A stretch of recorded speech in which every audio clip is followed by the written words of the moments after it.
Hello everybody, I'm Zenith Warrior Princess, the cutest of buns, and welcome to my Out of Character Year in Review, where I discuss everything that happened throughout the past year as we gear up for a hopefully much better year to come. Now, in the future, I do hope to have these year in review videos attached to actual reviews, much like Linkara does every year.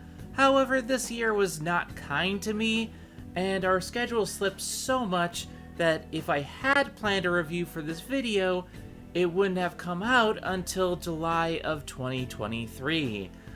Yeah, this has been a crap year for me in many aspects, and I am so glad to see it go. Where do I even begin? For most people, 2021 wasn't quite as bad as 2020, all things considered. The human malware was starting to feel like it was under some semblance of control, jobs were starting to adapt and return to normal, and for many people it was a return to movie theaters and restaurants and some sense of normalcy. But for most of us who weren't wealthy, that just wasn't the case. 2021 was a lot more of the same human malware, but it continued to linger bad enough to the point where it became rather depressing for most, especially myself. For myself, this was the year where the human malware really hit home for several reasons. As many of you know, I am heavily immunocompromised, having a birth defect known as pectus excavatum. This means that my ribcage curves inwards and restricts my breathing, among other things. It has long been deemed as cosmetic for medical purposes, but it is not simply aesthetic as most people suggest. It comes with so many physical complications that manifested during puberty and got worse over time. I have had 3 surgeries to try to correct this defect, the most recent being in 2019, and none of them have resolved the fact that I have issues breathing, exercising, and doing physical activities. In fact, since my last surgery, I have had trouble doing household tasks and lifting anything over 25 pounds, so things have been rather difficult since then. At the end of 2019, unable to return to my machining job due to this difficulty in lifting, I moved to Minnesota to make a new life for myself with all of my friends. The start of 2021 was tough for me personally because it had been almost 2 years and most of my possessions were still in storage. The initial plan was to move in with friends briefly, find a job, then move to a better apartment with room for everyone, but that didn't happen because the human malware hit at the beginning of 2020. My roommates and I lost our jobs quickly after getting new opportunities, and 2020 became a struggle to just find work amidst unemployment and the ever-looming threat of the virus. By the end of 2020, my roommates were married and moved out, and I had finally found a job that seemed promising, so things appeared to be looking up for a while, but that was just the calm before the storm. The first hurdle was getting my possessions shipped out to me, which took far longer than expected. We had planned to have my parents pack everything into a mobile storage unit and have that shipped out to me in July, but due to the cost of everything, including unpacking the furniture that I could not lift myself, I didn't get it until December of 2020. The moving and unpacking took an additional 2 months, meaning I didn't have access to most of my video games, anime, and other pieces of media until early February 2021 at the earliest. This meant that while I had most of the stuff I needed for all of the 2020 reviews, since I packed them specifically with my short-term belongings, I didn't have anything for later reviews, such as all of my Danganronpa games and anime that I needed for the Danganronpa marathon. I didn't expect to get them until later, and I figured by then I would have my possessions, something that did not happen until far later than we all expected. So, when December rolled around, and we had the Danganronpa video fully scripted, I had no way of actually gathering footage because everything was still in storage. Plus, I needed to replay the game to make sure I didn't forget anything, which I later discovered I had, as I updated that script several times throughout the gathering footage process of that review. This was especially unfortunate because by the time I got the game again, we were just about to put out the final Bun Squad video before the Danganronpa review, that being the Blood Blockade Battlefront video, which meant that we would have no new videos to upload while we worked on the actual production side of this review. Regardless, 2 months of unpacking later, I sat down and recorded all of the Danganronpa footage in the next month and a half, which took even longer because Kana kept trying to play with the external hard drive that I stored the footage in, and at one point unplugged it, erasing an entire session of footage that I was in the middle of recording. Yeah, that wasn't a bit for the video. That actually happened. When I get around to recording Danganronpa 2, I'm gonna be watching her like a hawk. I love her, but she is chaos incarnate. It also didn't help that I was hard at work at my new job as a lens manufacturer and was working the night shift once again, meaning that my time to record was very limited, and I was only able to get 2-hour recording sessions in at any given time. Near the end of recording, I also had another issue which impacted a large portion of the recording itself. I got a new roommate. Yeah, even with the new job, I was starting to struggle to make rent and pay the bills, so I started looking for a new roommate to help around the house. I wasn't looking for anything major, but someone to help cut costs, help with some of the household chores, look after the cats while I was at work, and maybe help out with videos if they were so inclined. There was a person in our Discord server who Philip, my current partner, had been talking to for a while and was dating at the time. Yeah, just for those not in the know, both of us are polyamorous and consent to each other seeing other people. And I should stress right now, before anyone makes a note of that fact, that this being a polyamorous relationship had no bearing in what I'm about to say. This person lived in the area and was also looking for a place to live, and seeing this as an opportunity, I decided to help her move into my apartment. This was the single worst decision I have ever made. I should have vetted her better or something, because there were giant red warning flags from the very beginning. She said she had someone to help her move her stuff into the apartment, but she didn't want to do any of the moving herself.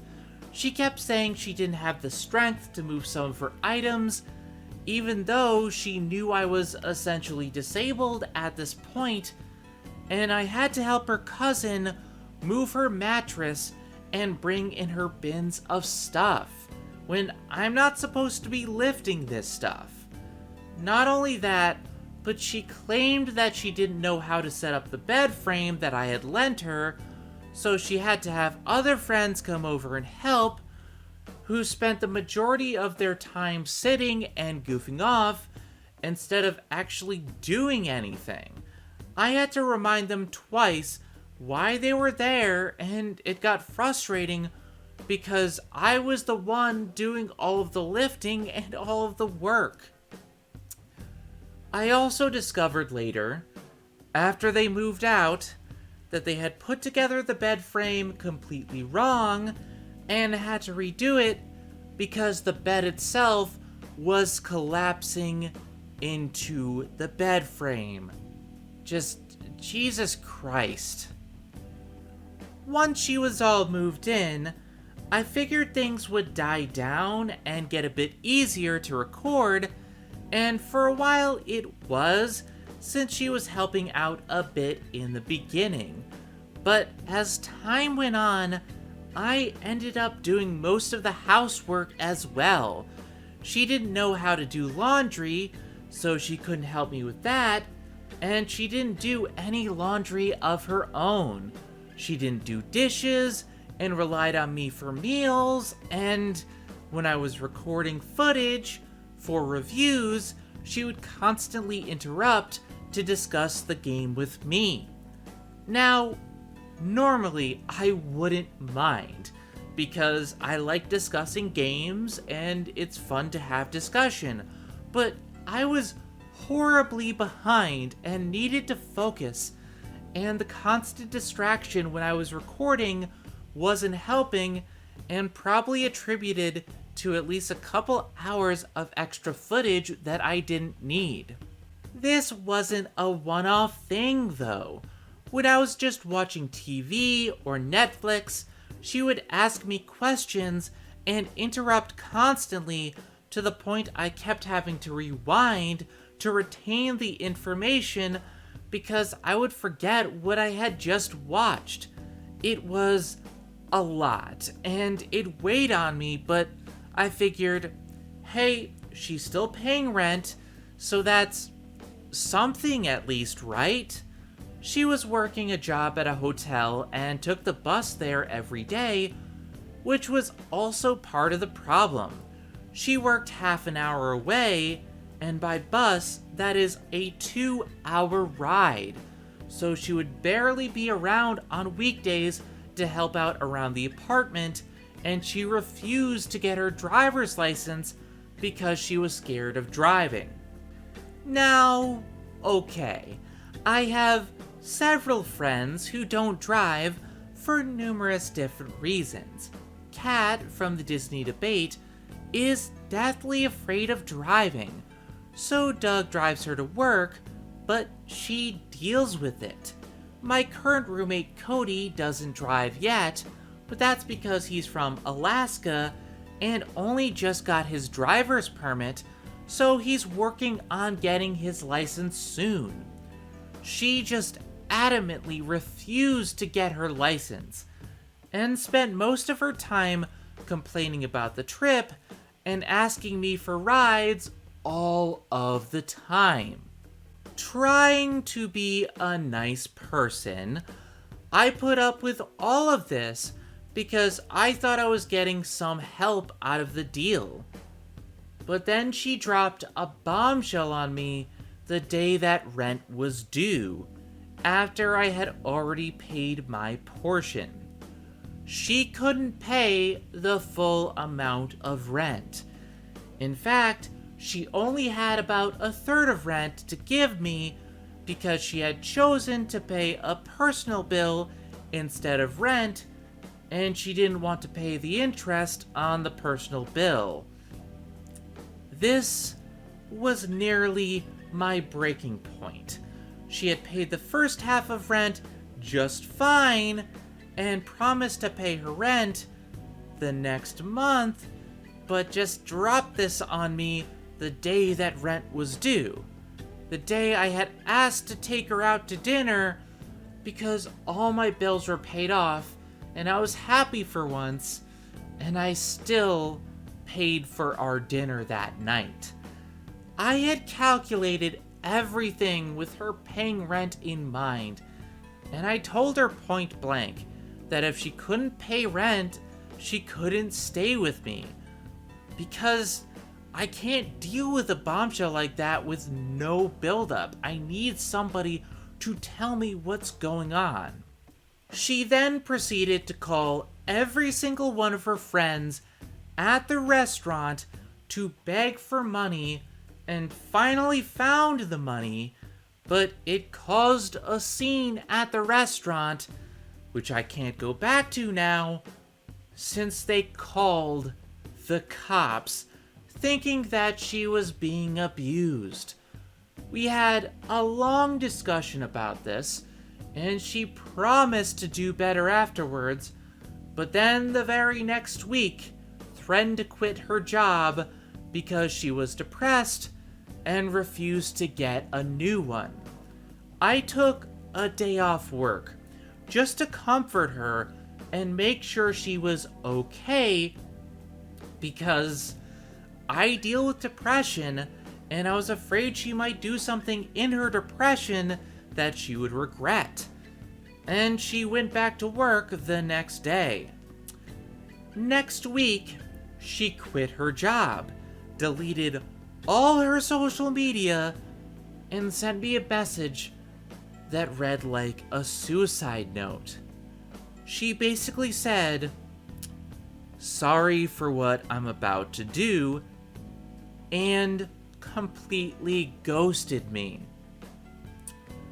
Philip and I were left thinking that she had died for 24 hours until she eventually returned to the apartment, telling me I was worried for nothing. She literally said, "Why are you worrying about me?" And I'm like, if you received something like this, what would you do? I then told her I couldn't do this anymore, and that she could stay the rest of the month because she had paid her rent, but she needed to leave at the end because I couldn't deal with this anymore. During this time, Kana broke the charge port on my computer because she was going around the room zooming and just knocked into it and broke the charger and the charge port. But I had at least finished recording my Danganronpa footage, so I sent my computer in to be repaired, since I thought it was just an easy fix. It's just the charge port. It's not like it would take 2 months to fix.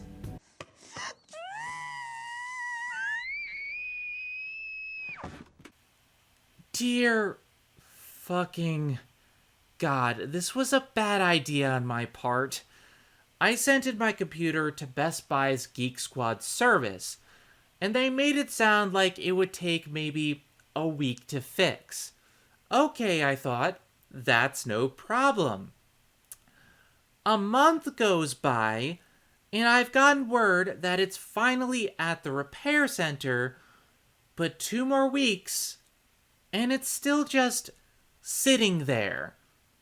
2 more weeks, and I asked them what the hell is going on, because they said they have the parts to repair it now, as I've been asking back and forth with customer service, and for some reason, it's not repaired. It turns out that customer service lied to me for 2 goddamn months, and nothing was done on my computer. They shipped my computer back to me and had the absolute gall to try to charge me for doing absolutely nothing but lie to me and waste my time. Never go to Geek Squad, my friends. Never. So, we're already super behind, and my computer isn't repaired, and my roommate comes to me with their 2 friends to gaslight me into letting her stay. Another heat tap? Yes, you can. Yup. She gets them to try to convince me to let her stay, even after everything, and I just say, no. Hell fucking...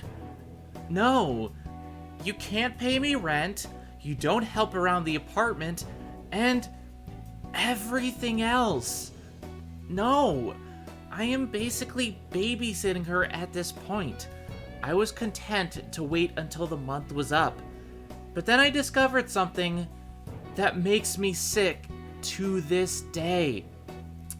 I asked her to clean the kitchen because she made an absolute mess of the stove, and she left chemicals out in the open while she went back to play her mobile game instead of looking for work. Not only that, but the spray bottle was left on the setting to where one of the cats could have gotten into it and accidentally swallowed the cleaning chemicals. She could have poisoned my babies. I don't stand for that. I went into her room and confronted her about everything that day, refusing to help, spending all her time on her phone, and leaving out chemicals that could poison my cat. I was just done. I kicked her out right then and there because I had had enough. And I'm not trying to be the bad guy here, but when you put my cats in danger, I get very defensive. And yet, she wasn't done with me. She had sent that month's money via PayPal with the last of her work funds, and because I had kicked her out, she decided to reverse the rent charges, so I had to pay PayPal over $600. She claimed it was because of failure to deliver the product, but what product? She paid me rent, I paid the landlord. That's it. That was our arrangement. She wasn't on the contract because she wasn't trustworthy enough to pay rent on her own, and I kicked her out because she was a danger to me and my cats. But PayPal sided with her, and the last thing she left me was crippling debt and loss of a job because I spent time trying to help her when she was depressed.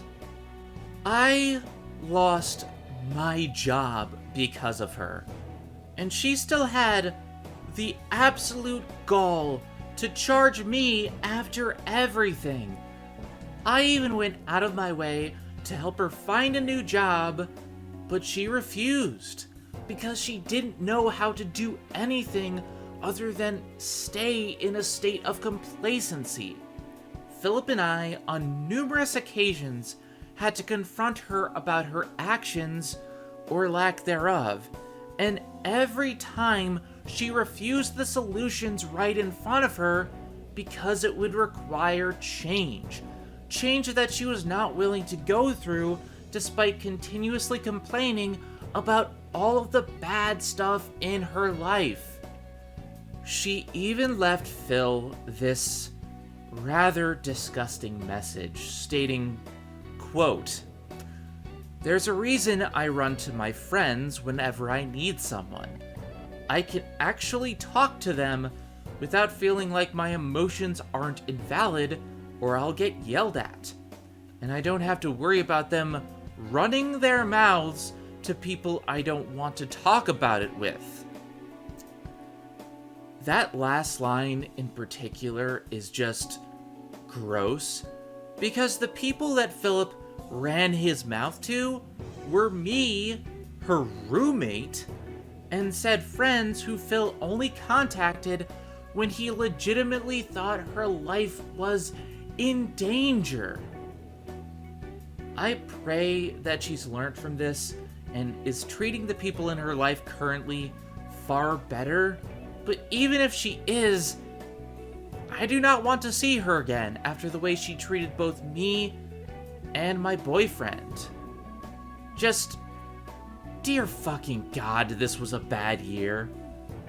However, we're not done yet.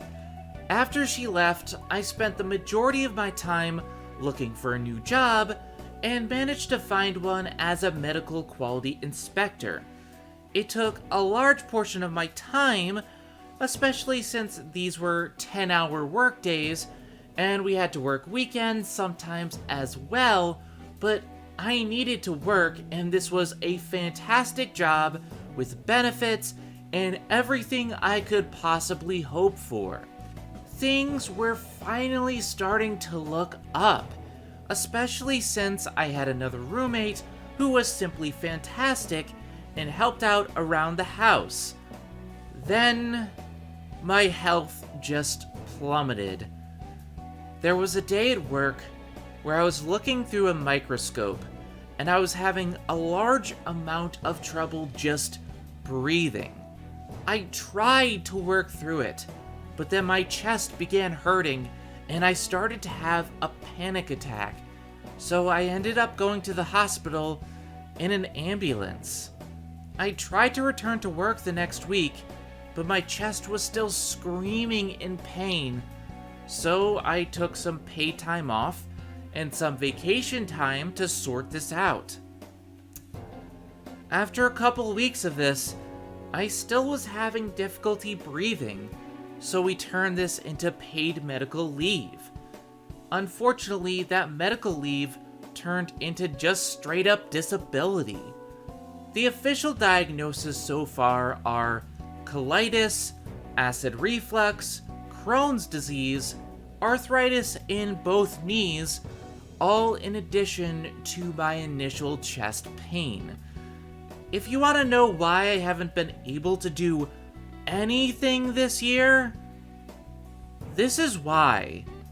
My body just broke down.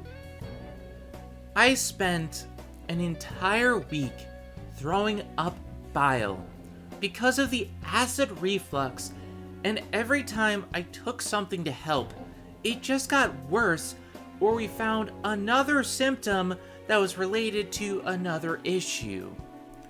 I am currently in physical therapy for my arthritis and have medication for my GI issues, but I have been let go from my job because, according to the board-approved doctor, my medical paperwork for all of this doesn't support disability leave. What a fucking load. So, yeah, a whole year has come and gone with me pretty much where I started. I am fully disabled and seeking disability benefits, but constantly being denied for not being disabled enough. I am seeking remote work to help pay for my bills, and I am in a lot of debt that I just can't pay. And while all of this was going on, the Danganronpa 1 review was still not complete. We went a whole 9 months after the Blood Blockade Battlefront review before the video was able to go up. Aside from all the shit that I just talked about, another large contributor was my insistence to catch up with everything I had missed out on while I was left without a laptop, such as diving into DuckTales and Dub Talk, which I was very behind on, as well as a want to build up a backlog of content to have ready for after Danganronpa was done. I didn't want to be in another situation where we would release this video and suddenly be left without anything for Phil to work on immediately afterwards. Especially for once I get around to Danganronpa 2, which I'm happy to report will begin recording by the end of January, with plenty of videos left for Philip to edit while I work on it. Still, even when my duties with Danganronpa 1 were done, there was still the editing process to worry about, and that's where Philip's own life comes into play. He even decided to write his own reflection for the crap that he's had to go through this year. So with that said, take it away, Philip. Hey, how's it going? So after hearing all of what Zen's had to say so far, you may be thinking, Philip, there's no way things would have been worse for you, and yeah, you'd be right. But by God, if 2021 wasn't single-handedly the year where I felt the most depressed and worthless that I've ever been. I know this year has been a step up from the last in terms of getting things back on track in bettering the world, but in my own personal world, things really weren't going right for me. The year started fine enough and I was like, alright, well 2020 was kind of shaky given the pandemic, but there were surprisingly a lot of great things that still happened for me. Zen's new channel is taking off, meaning that I finally have a source of income, I met and expanded my relationships with a bunch of people, and despite 1 week of hell where I had to get through 11 assignments done in 5 days, and no, I'm not exaggerating about that, my university course was going well with a short film and an amazing new group of friends to show for it. And when that 3.5-month lockdown lifted, everything just felt so euphoric. So I was thinking, alright, time to take the good parts of 2020 and make them my focus for 2021. But instead, what happened was that the good parts of my 2020 were severely minimized, and the bad parts only got worse. Not only were we put into yet another lockdown, this one lasting even longer than the previous 3.5-month long version, but it also just so happened to start 2 fucking weeks before my 21st birthday. Happy crown year to me! Jesus Christ. From there, things just got worse, not helped by the fact that I was still getting over a relationship wherein I was gaslit into believing that my attempts to help a person I loved were actually an abuse tactic. And yeah, sorry guys, but I'm just gonna have to leave that be, at least for the time being. Unlike Zen, I'm still rather uncomfortable publicly talking about the shit my ex did, and thinking back on everything only makes it worse in hindsight. I don't know if I ever will get into it, especially since things were much less hands-on for me given that it was an online relationship, but I will say to anyone who may be going through something similar, that if your relationship consists of one partner doing all the heavy lifting while the other becomes complacent and doesn't want to fix the problems that are the cause of their depression, then it's a sign that your relationship is not in a good place. And maybe it'll work out, who knows, but there just comes a point where you cannot shoulder the burden of someone else's refusal to act. So with that, I'll move right on over to the less personal shit. For starters, I was required to find an internship to do for my degree, but because I pathwayed into the course, it meant that instead of having 3 years to find and finish an internship, I only had a few months. This led to me being stressed out for over 2 months thinking that this would fuck me up in a seriously big way, even with my course coordinators assuring me that I'd be fine and that I was causing more anxiety for myself than I should have been. But hey, at the very least, it worked out well. The experience was a positive one and I have an advertisement I can put on my portfolio now. So yay. But then there was the matter of the Danganronpa 1 review, which as the months went on, kept getting pushed back more and more and more and more and more due to all the issues happening over on Zen's side. You'll have no idea how much I mean it when I say that the Bunt Squad made my 2020. It was not only the first proper consistent job I've had, but it was something that reinvigorated my passion for video editing. Before it, I wasn't really editing much for several months at a time since the process had gotten pretty stale for me. So when Zen approached me to re-edit that first History of One Piece episode, I was ecstatic. And from there, the rest really was history. Getting to work with a ton of new people, gaining a few pointers that I'd keep in mind for my own work, and building up this Bunt Squad universe and storyline that, yes, I wish I could go back and flesh out the start of, given how disjointed it seems now that we're moving towards a more serialized storyline, but it still allowed me to improve as a writer and grow attached to the world that we had created. So to not have a single video in that series come out for a whole 9 months, all while having Zen and I struggle both mentally and with IRL stuff,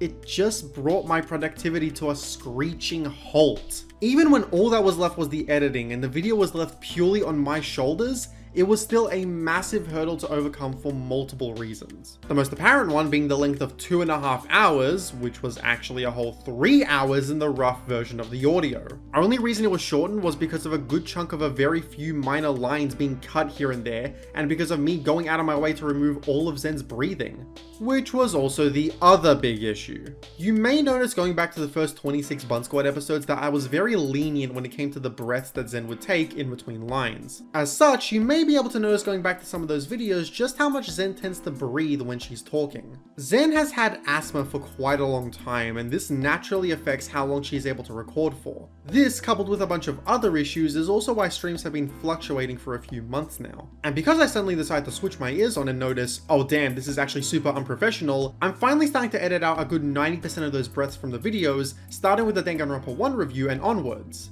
And there's the problem. I picked the DR1 review to start doing this with.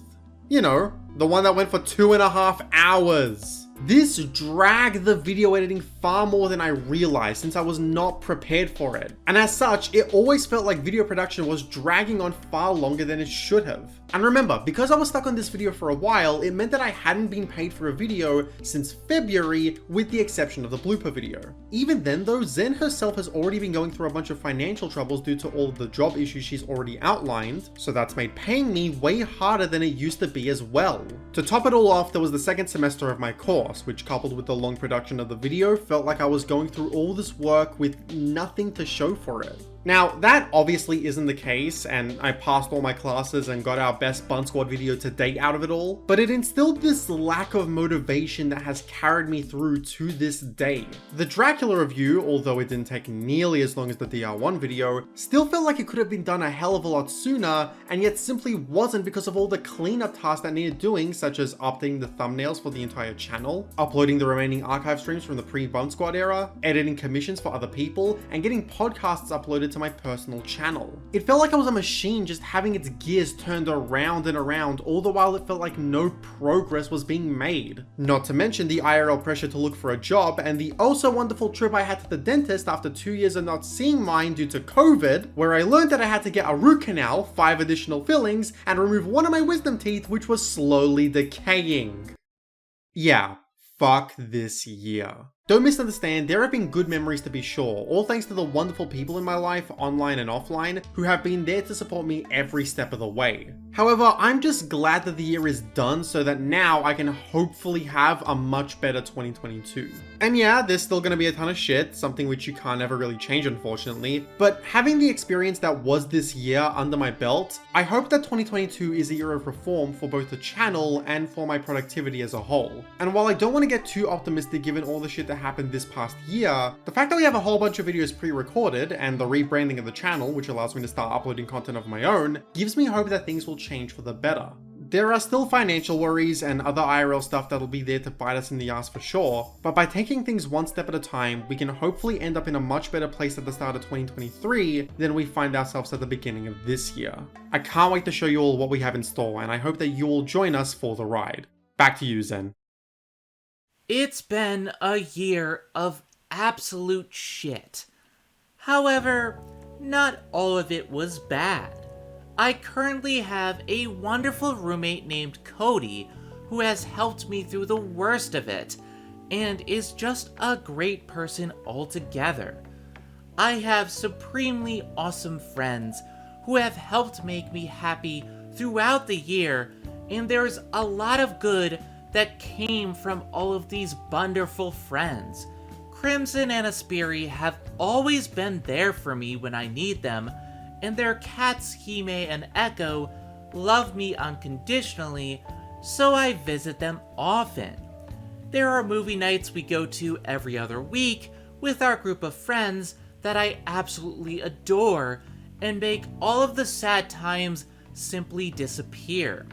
We recently saw the movies Wing Chun, Fearless, Flirting Scholar, Hackers, The Wizard, and Shaolin Soccer, which were all just a treat to see with a large group of friends. In addition to this, I have my weekly streams with Linkara, Game Show Reviewer, Vega, Crimson, and Aspiri, where dozens of wacky shenanigans take place. From forming New Arstotzka in Fallout New Vegas, as we have karaoke nights, and I sing Nickelback songs, to me being Sus Bunny in Among Us, to Ghost Bunnies actually appearing in the summer of '58. From Winter Twined to the Rocket Stop incident, and everything in between. This year of streams has been fantastic, and I can't wait for the Pokemon Nuzlocke to continue in Pokemon X as we begin the new year with 2 legendary Pokemon and absolutely no regrets.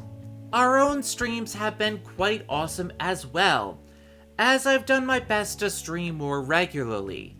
While we do still have to iron out some kinks, and my health has gotten in the way quite a bit, we've had some memorable moments from being raided by Super Butterbuns in Final Fantasy XIV, we got to experience the glory that is Ratchet & Clank Rift Apart and Astro's Playroom, and I got to be gay as Phil has finally been making me play Fate Stay Night.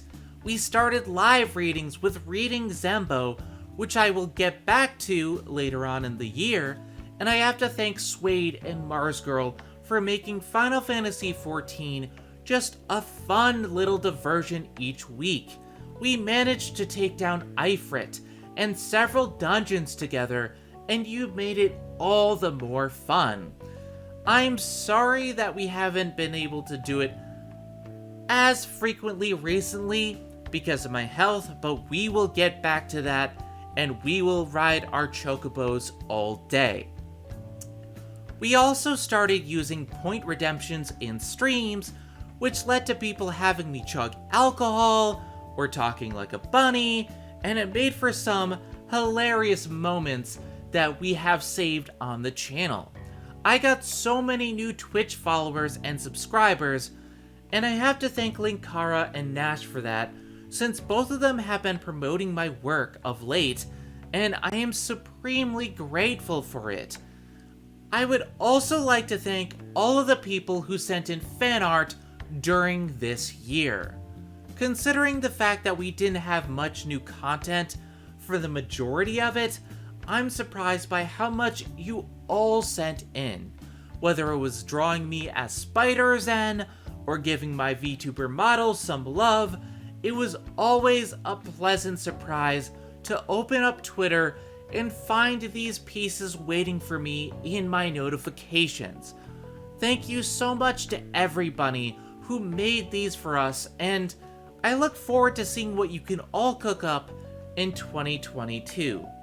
If you're an artist who wants to send fan art in for the show, but don't know where to send it to, the easiest place to do so is on Twitter, either at Zenith_BunSquad or at real_PhilipCons, and we'll add it to the fan art showcase next year. Just thank you so much. It means a lot to see all this fan art, and we really appreciate every single one. I'm also just grateful for my patrons in general.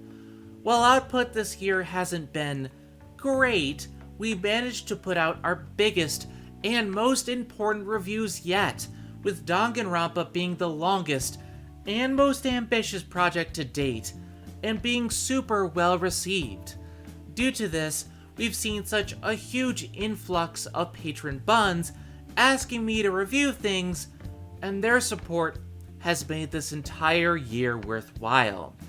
Yes, we had a lot of major setbacks, but so many buns stood by me as I rebuilt, made Danganronpa, and got my backlog back on track, and I am so thankful for that.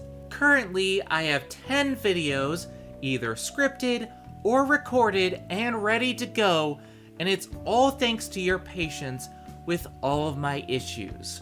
Super huge thanks to Raichu Overlord Ben, Troy Lundquist, JD Riley, Ryan Walterson, Pat, Rebecca Cronenfeld, Charlie Celestia, Gonzo Link, Isaac the Media Hunter, Greg M. Cypher Sepalak, Ryan David John, Seraphim, James Bevan, Victory Buster, Kyle Huxtable, and everybody else who helped support us over this horrible year. Thanks to you, I have been able to not only pay my editors and voice actors, but pay for some food for myself and keep this show running. You are the best of buns, and I thank you so much for everything you do. This year has been very hard for us here at the Bun Squad. A lot has prevented us from putting out the content that we wanted, leading to most of the year's videos consisting of archive videos from the old channel. However, we have gotten back on track for next year. Coming soon, we have a new show I've been working on called Midnight Combo Pack. in addition to patron-sponsored reviews, more Danganronpa, more storyline, more history of One Piece, and more of the reviews that I wanted to make last year but couldn't. And on top of that, now that the channel encompasses everyone in the crew and not just myself, that also means that Philip will have some content of his own to share with you all, and who knows, maybe we'll give the kittens some love in due time with their own shows. Wink wink, nudge nudge, possibly. In any case, thank you so much for watching, and here's hoping that 2022 is way better than last year. I'm Zenith Warrior Princess, the cutest of buns, and thank you all so much for watching. Have a wonderful year, everybody, and I hope you join us for the remainder of the Despair arc. Trust me, it'll be worth the wait. Have a good one, everybody!